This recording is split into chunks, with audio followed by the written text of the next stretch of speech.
नमस्कार, news mall 18 मध्ये मी प्रियंका पाटील शेख आपलं सर्वांचं सहर्ष स्वागत करते। आपण पाहताय रणांगण विधानसभेचं आणि विधानसभेचं रणांगण गाजवत असताना आज एका अशा व्यक्तीला आपल्याला भेटवणार आहे जी खऱ्या अर्थानं वेगळी आहे। ही मुलाखत देखील अत्यंत वेगळी आहे आणि विषय देखील अत्यंत वेगळे आहेत। नमस्कार। खऱ्या अर्थानं नगर शहरात ज्या अनेक समस्या आहेत, अगदी इथं असणारी दहशत असेल, रस्त्यांचा विकास असेल, ठेकेदारी असेल, महानगरपालिकेचा भ्रष्ट कारभार असेल, अशा अनेक गोष्टी आहेत ज्या गोष्टींमुळे नगर शहर हे त्रस्त होत चाललंय। नगर शहराला एक आजारपण आलेला आहे, एक मरगळ आलेली आहे आणि या सगळ्या गोष्टीवरती आता उपचार होणं महत्वाचं आहे। आणि उपचार करायचे असतील तर मला असं वाटतं की विधानसभेमध्ये एक चांगला डॉक्टर आता उतरायला काही हरकत नाहीये आणि एक अशाच डॉक्टरांशी तुम्हाला भेटवणार आहे। ते म्हणजेच विधानसभेमध्ये जे इच्छुक नाव आहे, जे नाव चर्चेला जात आहे आणि राष्ट्रवादी काँग्रेस शरदचंद्र पवार यांच्याकडनं हे नाव जास्त पुढे अग्रेसर येत आहे, ते म्हणजेच डॉक्टर अनिल आठरे यांच्याशी आज आपण बातचीत करतोय। आठरे सर, आपलं न्यूज मॉल 18 मध्ये मी सहर्ष स्वागत करतेय। नमस्कार। नमस्कार। खऱ्या अर्थानं तुमच्या नावाची चर्चा भरपूर आहे आणि डॉक्टर आहात, गेल्या अनेक वर्षांपासून तुम्ही डॉक्टर पेशा जपत आहात। काय वाटतंय, नगर शहरावरती कसे उपचार व्हायला हवे, सध्याची परिस्थिती आहे त्या एकंदरीत कसं बघताय या परिस्थितीकडे आपण? हे शहर जसं मोठं होत गेलं, वाढत गेलं, तसं भरभराट आली, पण एवढ्या 30-40 वर्षांमध्ये मरगळ आलेली आहे। आणि ही मरगळ येण्याचं मुख्य कारण आहे का इथं लिडरशिप नाही मिळाली आणि जी लिडरशिप मिळाली ती लिडरशिप नेत्रहीन, त्यांना फ्युचरचं विजन नसणारी अशी व्यक्ती इथं। डॉक्टर, खऱ्या अर्थानं तुम्ही एकंदरीत काय काय शहराला लागलेले आजार आहेत किंवा कशी मरगळ आली याचं एक भाष्य केलंय। मला सगळ्यात महत्वाचा विषय हा जाणून घ्यायचा आहे की आठरे म्हटल्यानंतर आमची नजर जी जाती नगरकरांची ती शिक्षणाकडे जाती, मात्र तुमचा राजकीय वारसा देखील फार मोठा आहे आणि या राजकीय वारशाबद्दल आम्हाला जाणून घ्यायचं की डॉक्टर अनिल आठरेंचा राजकीय वारसा कसा आहे आणि कशा पद्धतीने पूर्वीचं जीवन होतंय। का आमचं घर हे अतिशय नावाजलेलं आहे इथं आणि हे चांगल्या कामासाठी नावाजलेलं आहे। आमचे 3-4 पिढ्या ज्या आहेत त्या इथं शैक्षणिक क्षेत्र असो, सामाजिक क्षेत्र असो, या इतर वेळेस जेव्हा दुष्काळ पडतात या कोणचं पण गोष्ट जिथं लोकांना गरज आहे मदतीची, तिथं आमचं कुटुंब पूर्ण शक्ती लावून तिथं उभं राहिलेलं आहे। आणि आम्ही आमच्या कुटुंबाने कधी पण याच्याबद्दल काही वाच्यता केली नाही किंवा बोबाटा केला नाही किंवा त्याचा अनड्यू ऍडव्हान्टेज पब्लिसिटी करून कधी घेतलेली नाही। आम्ही शिक्षण क्षेत्र असो या सोशल सेक्टर असो या हेल्थ सेक्टर असो, ह्या सगळ्या याच्यामध्ये आम्ही पूर्ण आमच्या कुटुंबाने ओतून घेतलेलं आहे आणि ओतून घेऊन इथं तन मन धनाने आम्ही काम करत आहोत। उच्च शिक्षित असा व्यक्ती म्हणून आपण अनिल आठरे डॉक्टरांकडे पाहू शकतो। डॉक्टर साहेब, तुमचे काका खासदार चंद्रभान आठरे पाटील हे खासदार राहिलेले आहेत, बरीच कामं त्या काळात झालेली आहेत, त्यांच्या जोडीला नवनीत बार्शीकर सर होते। काही आठवणी आहेत खासदार साहेबांबद्दलच्या, काही सांगू शकता आम्हाला? हो, नक्कीच नक्कीच। आमचे काका चंद्रभान आठरे पाटील हे स्वातंत्र्य सैनिक होते। त्यांच्यावरती त्यांना ते इतके झाल होते की त्यांच्यावरती एक बक्षीस ठेवलं होतं 10,000चं। त्या काळात 10,000 म्हणजे खूप मोठा अमाऊंट होता। आपल्याला आपला देश सुधारायचा असला तर तो गोरगरीब जोपर्यंत सुधरत नाही तोपर्यंत काय उपयोग नाही हे। आणि त्यांना त्यावेळेस खूप विनंती केली गेली का तुम्ही काँग्रेस जॉईन करा, पण त्यांनी ते नाही म्हणून सांगितलं, ते न्यूट्रल राहिले। शेवटी 1978 साली जेव्हा इंदिरा गांधींनी स्वतः फोन केला, जेव्हा यशवंतराव चव्हाण घरी आले इथं नगरला आणि त्यांनी स्वतः पर्सनली रिक्वेस्ट केलं त्यांना की बाबा तुम्ही इथून इलेक्शनला उभं राहा मेंबर ऑफ पार्लिमेंटला, तुमच्याशिवाय पर्याय नाही। अशा परिस्थितीमध्ये मग त्यांनी होकार दिला आणि ते इलेक्शनला उभं राहिल्यानंतर त्यांना भारतामध्ये 2 नंबरच्या मार्जिनने ते निवडून आले।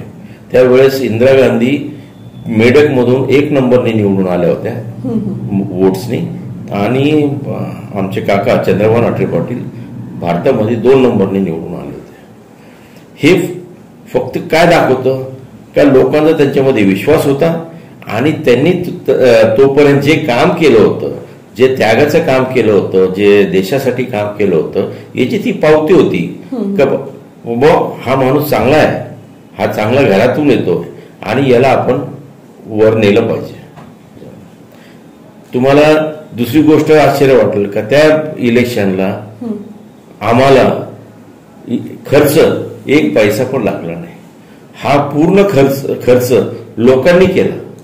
लोकांनी कोणी पैसे विचारायला आलं नव्हतं, या कोणी काही द्यायला आलं नव्हतं. सगळ्या ठिकाणी तेव्हा जसं नेवासा आहे, या नगर शहर, नगर तालुका, श्रीगोंदा, सगळं प्रत्येक ठिकाणाहून लोक आले आणि ते फक्त सांगायचे काकांना का आम्ही सगळं बघणार आहोत, तुम्ही फक्त तिकडे येऊन राऊंड मारायला जायचं. त्यांची आमच्या काकांकडे गाडी पण नव्हती, ती एकाने गाडी पण दिली, पेट्रोल भरून दिलेली गाडी आहे ती, सतत रोज सकाळी पेट्रोल भरून फुल व्हायची आणि काकांकडे यायची. आम्ही ठामपणे सांगू शकतो सगळ्यांना की कोणी जरी आम्ही कोणाच्या रस्त्यात जात नाही, आम्ही कोणाच्या वाटेत जात नाही, आम्ही कोणाला काय म्हणतात चिमटा घेत नाही, पण कोणी आम्हाला हे करायला लागलं तर आम्ही त्याला कसं ठेचायचं, काय करायचं, आमच्याकडे सैन्य भरपूर आहे. ते पण सैन्य कोणचं, सरळ चांगले लोक, काम करणारे लोक हे जे आहेत, हे यांना माहिती कसं ठेच. हे माझी इच्छापेक्षा पण माझे जे मित्र मंडळी आहे, समाजातले जे लोक आहेत, जे हितचिंतक आहे, त्यांचं म्हणणं आलंय का आता नगरला एक सक्षम चांगला माणूस पाहिजे, जो मिळत नाहीये, तर तुम्हालाच ही जबाबदारी घ्यायला लागणार आहे. या शहरासाठी लागतात ह्या सगळ्या गोष्टी जे आम्ही मागं केलेले आहे, जे आता करतोय आणि जे पुढं करणार आहे, हे एका पण कॅन्डिडेटकडे हे क्वालिफिकेशन्स नाही आहेत. बार्शीकरांनी जे काम केलं होतं, आमच्या काकांनी त्यावेळेस खासदार होते, त्यांनी जे काम केलं होतं, त्या उदाहरणार्थ इथं बाळासाहेब देशपांडे हॉस्पिटल आणलं, इथं पाण्याची पाईपलाईन आणली नवीन, इथं बगीचे केले चांगले, इथं अमरधाम चांगलं केलं, वगैरे वगैरे खूप चांगल्या गोष्टी इथं आणल्या. पण ह्या आल्यानंतर बाकीच्या नंतर ह्या लोकांना हे मेंटेन पण करता आलेलं नाही. उलट ते ओपन स्पेस कसे आपल्याला ताब्यात मिळू शकतो आणि कसं आपलं त्याच्यावरती प्रायव्हेट काहीतरी क्लब चालू शकतो, या प्रायव्हेट काहीतरी बिल्डिंग बांधून काहीतरी व्यवसाय करू शकतो, याचा प्रयत्न चालू. आणि मला पूर्ण विश्वास वाटतो की जनता मला याच्यामध्ये साथ देईल. प्रत्येक नगरकरांचा, तुम्हाला पाहणाऱ्या प्रत्येक व्यक्तीबद्दल हा प्रश्न आहे की आतापर्यंत डॉक्टर अनिल लाठरे हे सक्रिय राजकारणात दिसले नाही, किंवा अनिल लाठरे आतापर्यंत काय करत होते, त्यांचं शैक्षणिक असेल, सामाजिक असेल, या समाजासाठीचं कसं कसं योगदान आहे, काय काय कामं झाली आहेत, हे देखील नगरकरांना जाणून घ्यायचं की अनिल लाठरे हे सक्रिय राजकारणात नव्हते, मग अचानक ते राजकारणात येत आहेत, पण आतापर्यंत त्यांचं काय चालू होतं. हे बघा, आम्ही राजकारणात मी नव्हतो असं नाही, तसंच काँग्रेसमध्ये आणि मग नंतर शरद पवारांबरोबर सक्रिय राहिलो. म्हणजे मागचे जवळजवळ 45 वर्ष मी सक्रिय होतो. त्याच्यावर मी मागं पण तिकीट मागितलं होतं शरद पवारांकडं. आतापर्यंत मला 3-4 वेळेस त्यांनी सांगितलं होतं की आपण उभा राहू आणि तू जिंकशील, पण ऐन वेळेस माझं तिकीट कॅन्सल केलं गेलं आणि दुसऱ्या व्यक्तीला दिलं गेलं. मी काय पक्ष सोडून मला तिकीट दिलं नाही म्हणून मी अपक्ष झालो या मी पक्ष सोडून दिला असे काय नाही. मी सातत्याने मागचे 40-45 वर्ष एकाच पक्षात आहे, एकाच लीडरच्या मागे आहे आणि माझा त्या लीडरवरती पूर्ण विश्वास आहे. आज पण मी त्यांच्याकडेच आहे. आज पण त्यांनी मला सांगितलेलं आहे की तुझ्याशिवाय दुसरा पर्याय नाही, इथं तू तयारी कर, आणि त्या दृष्टीने आम्ही तयारी सुरू केलेली आहे. आणि राजकारणात आम्ही काही नवीन नाहीये, म्हणजे आपलं जे म्हणणं आलं काय तर राजकारणात आपण आहोत, पण हे म्हणता येईल का राजकारणच फक्त एकमेव गोष्ट पाहिजे असं नाही. त्यांचं आम्हाला ऍडवाइस असा आहे का आपण 80% काम सोशल काम करायला पाहिजे आणि 20% राजकारण करायला पाहिजे. तर आम्ही जास्त सोशल वर्कमध्येच आहोत. सोशल वर्कमध्ये म्हणजे कोणचं कसं की बा माझी एक शाळा इथं आठरे पाटील पब्लिक स्कूल, जे आम्ही एक ट्रस्ट केलेला आहे, चंद्रभान आठरे पाटील ग्राम नवोदय ट्रस्ट. त्या ट्रस्टतर्फे आम्ही ही शाळा चालवतो. ही शाळा आम्ही 87 साली स्थापन केली. या शाळेत ही शाळा 25 एकरात आहे, शहराच्या आत आहे. आम्ही तिथं 22 खेळ शिकवतो. आमचा रिझल्ट जो आहे हा सातत्याने 100% आहे. MIDC मध्ये MIDC क्लबच्या समोर रेणुका माता मंदिरच्या बाजूला आमचं एक अनाथ निराधार निराश्रित मुलांसाठी एक संस्था आहे, आठरे पाटील बालगृह नावाचं. 3.5 एकरामध्ये आम्ही ते बांधलेलं आहे. ते अतिशय एक आयडियल वेगळं असं घर आहे. हे मुख्य अनाथ मुलांसाठी, निराधार आणि निराश्रित मुलांसाठी. या प्रत्येक घरामध्ये एक आई आहे जी पण निराधार आहे. त्या आईचं आणि मुलांचं हे एक फॅमिली आहे. सांगायचं तात्पर्य असं का आम्ही हे जे केलेलं आहे, आम्हाला ग्रँड, याच्यामध्ये पण ग्रँड नाही आहे. आम्हाला गव्हर्नमेंट काय एक पैसा देत नाही. नॉर्मली डॉक्टरांचा स्वभाव शांत असतो, मनमिळावा असतो आणि ह्या भानगडीत आणि वाद करण्यामध्ये त्यांना इंटरेस्ट नसतो. ते ट्रीटमेंट देण्यामध्ये जास्त त्यांचं एनर्जी वेस्ट करायला तयार असतं. तर अशा परिस्थितीमध्ये जेव्हा त्यांना बडगा पडायला लागला त्याच्यावरती का आम्ही तुमची डिग्री कॅन्सल करून आम्ही तुमचं हॉस्पिटल ताब्यात घेऊ, तेव्हा ते थोडं अस्थिर झाले. तेव्हा सगळे जण माझ्याकडे आले, मला म्हणाले की तुम्ही IMA चे अध्यक्ष व्हा. तेव्हा ते म्हणले का सर, खरं सांगायचं म्हणजे गरज आम्हाला आहे. आम्ही फक्त हे नावापुरतं तुम्हाला सांगायला आलो का तुम्ही अध्यक्ष व्हा, तुम्ही मोठे आहात. ते इंडियन मेडिकल असोसिएशनचे नॅशनल लेवलचं दिल्लीला मुख्यालय आहे आणि स्टेट लेवलचे मुख्यालय. तर ते कामावरती त्यांनी बक्षिसं ठेवले होते. तर मला महाराष्ट्राचं 2 वर्ष होतं कोविड, तर 2 वर्ष मला बेस्ट IMA डॉक्टर असं महाराष्ट्र स्टेटने मला दिलं बक्षीस. आणि 1 वर्षासाठी मला भारताचा बेस्ट IMA डॉक्टर म्हणून त्यांनी. पण एवढंच आहे का आम्ही कधी आम्हाला स्वतःची खुशालकी मानण्याची सवय नाही. या आम्ही आमचं जास्त टिमटिम करत नाही. आमचं फॅमिली तुम्ही बघाल कोणी जास्त पब्लिसिटीच्या ओरिएंटेड नाही. सध्या जे विद्यमान आमदार आहेत त्यांची जी पब्लिसिटी असेल किंवा त्यांची जी जाहिरातबाजी आहे, अगदी त्यांचे रस्त्यांवर लागलेले बॅनर असतील, गणेश उत्सव बघितला असेल आपण, मोठे मोठे फ्लेक्स असतील, किंवा अगदी आता शेवटच्या घटकाला होणारा घाईघाईचा विकास असेल, या सगळ्या गोष्टींकडे तुम्ही कसं बघता? तर आता टिमटिम करायचं आम्ही करत नव्हतो, तर सगळे मला दोषी धरतात का तुम्ही केली नाही म्हणून तुम्हाला आता अडचण होते. या अडचण जाणवायची शक्यता आहे, कारण लोकांना तुमच्याबद्दल माहीत नाही. लोकांना माहिती आहे का आम्ही काय आहे काय नाही, बहुतेक लोकांना माहिती आहे. तर आता तुम्ही बघितलं असेल नगरमध्ये, तुम्ही गणपतीच्या वेळेस गेले तर प्रत्येक गणपतीला होर्डिंग होतं आणि प्रत्येक होर्डिंगवरती सध्या जे आमदार आहेत त्यांचे फोटो.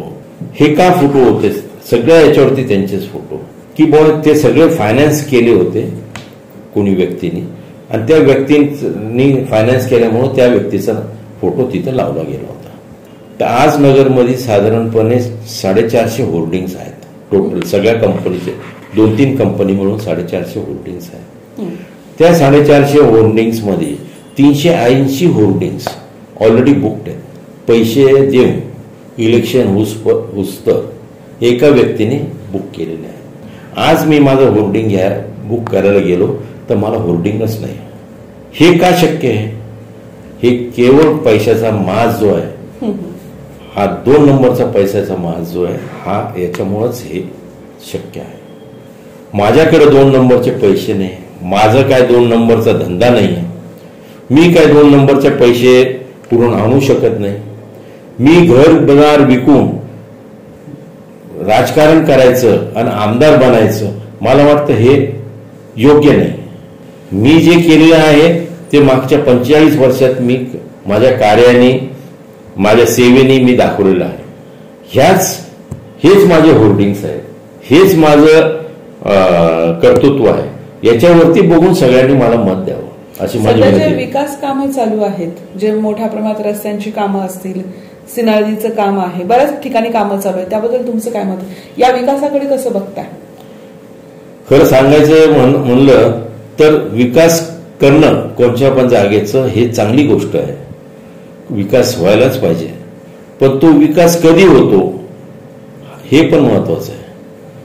का आत्ताच्या आमदारांनी 10 वर्ष काही केलं नाही, या बार्शीकरांनंतर काहीच काम झालेलं नाही. आणि आता इलेक्शन मोडमध्ये आल्यानंतर इलेक्शन पासनं 1-1.5 महिने अगोदर हे एवढं कामं सुरू केलेले, पूर्ण गाव खांदून ठेवलेलं आहे. लोकांचे धंदे बुडत आहेत, कारण लोकांना त्यांच्या दुकानात जाता येत नाही, रस्त्याने जाता येत नाही, एवढी गर्दी झाली. त्याबरोबर त्याच्यामध्ये गणपतीचा उत्सव आहे, त्यामध्ये नवरात्राचा उत्सव आहे, त्यामध्ये दहीहंडीचा उत्सव आहे. हे सगळे गोष्टी असताना कामं काढायचे. आणि महत्वाचं म्हणजे पावसाळ्यात कामं काढलेली आहेत का ज्याच्यामध्ये गव्हर्नमेंटचा GR आहे का पावसाळ्यात रस्त्याचे कामं काढू नये. विकास कामं जे चाललेले आहेत हे कोणाचा विकास होते, याच्यामध्ये जनतेचा विकास होते का जे खुर्चीवर बसले त्यांचा विकास होतो. सर, खासदार जे तुमचे काका राहिलेले आहेत आठरे पाटील आणि बार्शीकर सर आहेत, यांनी नगरच्या औद्योगिकीकरणाचं जी पायाभरणी केली आहे आणि आत्ताची जी MIDCची परिस्थिती झाली आहे, काय वाटतं? तुम्ही तो काळही बघितला आणि आत्ताची MIDC देखील बघताय, काय चेंज करण्यात आले? विद्यमान खासदारांनी काही केले किंवा रोजगारासाठी जी आजची पिढी आपली पुण्याला जाते, मुंबईला जाते, म्हणजे अगदी त्यांना घरचे कुटुंब सोडून सगळ्यात जास्त मुलं मुली असतील ते पुण्यात आहेत, नगरमध्ये असं काहीच नाहीये. मी 81 साली इथं प्रॅक्टिस करायला आलो. नगरला MIDC नवीन आली होती आणि नगर वाढलं का त्या नगर MIDC वाढेल, MIDC वाढले तर नगर वाढेल, नगर वाढलं का आपण पण वाढू. पण की नगरच्या MIDC मध्ये युनियन्स फॉर्म झाले आणि हे युनियन फॉर्म करणारे कोण आहेत, हे आजचे जे प्रस्थापित आहेत तेच त्या युनियन फॉर्मेशन मध्ये होते. आणि ते युनियन फॉर्म करून त्यांनी ते MIDC कामगाराला न्याय देण्यापेक्षा मालकाबरोबर कॉम्प्रोमाइज करून पैसे घ्यायचे आणि कामगार गेला खड्ड्यात, अशी परिस्थिती झाली. जे मालक होते MIDCचे फॅक्टरीजचे ते वैतागले ना, शेवटी ते इथून फॅक्टरीज बाहेर जायला लागल्या, नवीन फॅक्टरी इथे यायला नाही लागल्या. MIDCत एक पण नवीन फॅक्टरी येत नाही, सगळे प्लॉट्स तसे रिकामे पडलेले आहेत. आणि 81 साली मी जेव्हा आलो तेव्हा सर्वे केला होता कुठे सेटल व्हायचं. औरंगाबादला गेलो होतो, तर औरंगाबाद एक अतिशय भुक्कड गाव होतं, चांगला एक रस्ता नव्हता तिथं, सगळी धूळ होती त्या गावामध्ये. आपण नगरला सेटल होऊ आणि म्हणून मी औरंगाबाद सोडून दिलं आणि नगरला आलो. आणि आज बघा औरंगाबाद कुठे गेलेलं आहे आणि नगर कुठे गेलेलं आहे. हे नगर खाली जायचं मुख्य कारण नगरचे हे जे राजकारणी लोक आहेत, हे जे स्वार्थी आहेत, हे जे ठेकेदार लोक आहेत, हे जे बळकावणारे लोक आहेत, हे जे लोक ताबामारी करतात, हेच त्याला जबाबदार आहे. राजकारण इतक्या खालच्या लेवलला जातं की जेव्हा एक पुढारीने इथं फ्लायओव्हर आणायचा प्रयत्न केला नगरमध्ये, तर त्याचबरोबर दुसऱ्या पुढाऱ्याचं हॉटेल झाकलं जात होतं, म्हणून त्यांनी 7-8 वर्ष ते फ्लायओव्हर होऊन नाही दिलं. हे कोण होते काय नाही, नगरच्या जनतेला माहिती कोणाचं हॉटेल खाली आहे फ्लायओव्हरच्या आणि कोणाला अडचण येत होती आणि कोणी विरोध केला, हे सगळ्यांना माहिती. तर अशा परिस्थितीमध्ये असे लोक नगरमध्ये असले तर नगरचं प्रोग्रेस होणार कसं काय, नगर जाणार कुठे, आणि मग लोकांनी करायचं काय, आमच्या मुलांनी आणि नातवांनी करायचं काय नगरमध्ये, त्यापेक्षा नगर सोडून गेलेलं परवडलं. सर, अत्यंत प्रखडपणे जे गोष्टी आजपर्यंत बाहेर आलेल्या नाहीत, फक्त त्या चर्चेत होत्या, त्या कान गोष्टी होत्या नगरकरांसाठी, मात्र एक कुणीतरी येऊन समोर मांडतंय आणि कुणीतरी त्यावरती प्रखड बोलतंय, ह्या गोष्टी फार महत्वाच्या. तुमच्या लेखी एक आमदार कसा असायला हवा, त्यात काय गट्स असायला हवेत आमदार होताना? आमदार कसा असावा म्हणजे निस्वार्थी असावं. नंबर 1, त्यांनी हे चालू असताना साइड बाय साइड नगर शहराचं इम्प्रूव्हमेंट कसं होईल याच्यासाठी त्यांनी प्रयत्न करायला पाहिजे. प्रॉब्लेम असा आहे की नगरच्या जे नेतृत्व आहे त्याला व्हिजन नाही आहे आणि व्हिजन नसल्यामुळेच 10 वर्ष काही झालेलं नाही. जेव्हा विधानसभेचं वारं व्हायला सुरुवात होते तेव्हा इच्छुकांची मोठी गर्दी असते, अनेक नावं पुढे येत असतात. तसे तुमची महाविकास आघाडी आहे आणि जे घटक पक्ष आहेत त्यांचे देखील अनेक नावं समोर येत आहेत. यात जर तुमची वर्णी नाही लागली तर एक वेगळं नियोजन काय आहे का किंवा काय करणार आहात हे देखील आम्हाला जाणून घ्यायचं, कारण की नगर शहरात देखील मोठ्या प्रमाणात इच्छुकांची यादी आहे आणि त्यामुळे डॉक्टर अनिल आठरे यांचं काही वेगळं नियोजन आहे का? जर पदरी तुमच्या हे तिकीट नाही पडलं तर काय सांगाल? जेवढे जास्त इच्छुक तेवढं चांगलं. ते हेल्दी डेमोक्रेसी दिसते त्याच्यामध्ये आणि ह्या हेल्दी डेमोक्रेसीमध्ये लोक आपला प्रयत्न करतात तर त्याच्यामध्ये काही वाईट गोष्ट नाही. प्रत्येकानेच प्रयत्न करायला पाहिजे ज्याला वाटतं आपण काय केलेलं आहे त्याच्यामध्ये. पण ते करताना पण त्यांनी आत्मपरीक्षण पण करायला पाहिजे का आपली खरंच लायकी आहे का नाही आणि आपण काय काम केलं आणि काय नाही. निवडून आल्यानंतर तुम्हाला काम करता यायला पाहिजे, तुम्हाला सेवा करता यायला पाहिजे. पण यात जर तुमच्यासाठी तिकीट नाही राखीव झाले किंवा अदर कुठल्या घटक पक्षाला पडलं, तुमचं नियोजन कसं आहे डॉक्टर? मला तर असं वाटतं की मला 101% मला शरद पवार गटाचं तिकीट मला मिळणार आहे असं मला शरद पवारांनी स्वतः सांगितलेलं आहे. तर ते 101% मला मिळालंच. आणि समजा नाहीच दिलं मला तिकीट शरद पवार गटाच्या, नाहीच मिळालं, काही अपरिय कारणामुळं त्यांना नाही देता आलं काही तिकीट, तर मग त्या वेळेवरती मग त्यावेळेस आपण निर्णय घेऊ आणि मग बघू काय करायचं काय नाही. नक्कीच डॉक्टर, तुमच्या बोलण्यातली जी तळमळ येते की मला माझ्या शहरासाठी करायचंय, माझं शहर मला एक चांगलं बनवायचं, जे आधीचं गोकुळ सारखं हे नगर शहर होतं तसं तुम्हाला करायचंय. या दृष्टीने तुमचं काही व्हिजन असेलच ना? जर तुम्ही एवढ्या मोठ्या विधानसभेला किंवा लोकप्रतिनिधी म्हणून एक चेहरा समोर येत आहे तर तुमचं व्हिजन कसं आहे? कारण सरते शेवटी व्हिजन ऐकणं फार महत्वाचं असतं. ते तुमचे मतदार असतील, आमचे प्रेक्षक असतील, त्यांना देखील जाणून घ्यायचं की डॉक्टर अनिल आठरे यांच्याकडे काय व्हिजन आहे शहरासाठीचं. हे बघा, आता नगरसाठी व्हिजन जे आहे, नगरमध्ये काहीच झालेलं नाही, त्यामुळे नगरमध्ये करण्यासारखं खूप आहे आणि त्या दृष्टीने आम्ही विचार केला आणि आमचं फार बरी मोठी यादी तयार झाली. आपण जे पॉइंट्स तयार करतो तर त्या पॉइंट्स मध्ये पण तर हे जे आहेत जवळ 40-50 पॉइंट्स आम्ही हे केलेले, तर आम्ही या पॉइंट्सचे सगळ्यांचं एक रोडमॅप तयार केलं, ब्लूप्रिंट तयार केलेलं आहे का आपल्याला कोणत्या कोणत्या गोष्टी करता येईल, कोणत्या कोणत्या अडचणी येण्याची शक्यता आहे, कुठे कुठे जास्त फायनान्स लागल, कुठे कुठे आपल्याला दुसऱ्या इन्स्टिट्यूशनची मदत लागल. तर आम्ही या गोष्टीवरती विचार करून ठेवलेला आहे. पण आम्ही आता हे जे डेव्हलपमेंटचे कामं आहेत हे आम्ही त्याचं एक्सपोज करत नाही आता, कारण ते एक्सपोज केलं तर त्याला खो घालणारे लोक खूप आहेत इथं नगरमध्ये. ते अडचणी आणतील आम्हाला आणि अडचणी आणून ते कसे झिरो होतील याचा प्रयत्न करतील. झिरो करण्यामध्ये त्यांचा स्वार्थ असा आहे की त्यांनीच काही केलं नाही, मग आम्ही पण काही केलं नाही, तर ते आम्ही त्यांच्या इक्वल होतो, हा त्यांचा उद्देश असणार आहे. म्हणून आम्ही आज एक्सपोज करणार नाही आणि आम्हाला समजा अपॉर्च्युनिटी मिळाली आमदारकीची तर आम्ही हे सगळे इम्प्लिमेंट करू आणि आपण अहमदनगर एक नंदनवन करायचा प्रयत्न करू.